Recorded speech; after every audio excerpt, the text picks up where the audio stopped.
যুবক যখন সেজদায় যায়, যুবক তো জানে না, ও তো জানে আমার চলায় জমিন কাঁপে, ও তো জানে যে আমার চলায় এলাকা কাঁপে।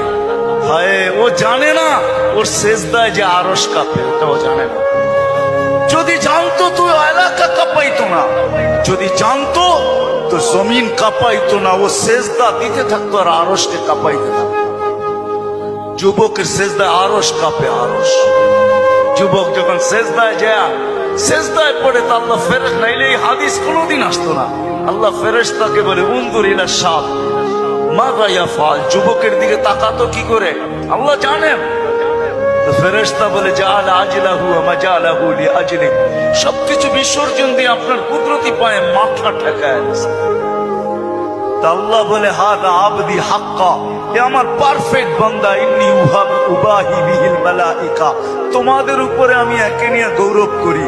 যখন সেজদায় চিৎকার দেয় সুবহানা রাব্বিয়াল আলা, আল্লাহ বলে সাব্বাহতানি সাব্বাহতুক, তুই আমাকে পবিত্র বললি, যাহ তুই পবিত্র, তোর গুনাহ মাফ, সেজদার থেকে উঠার আগে মাফ।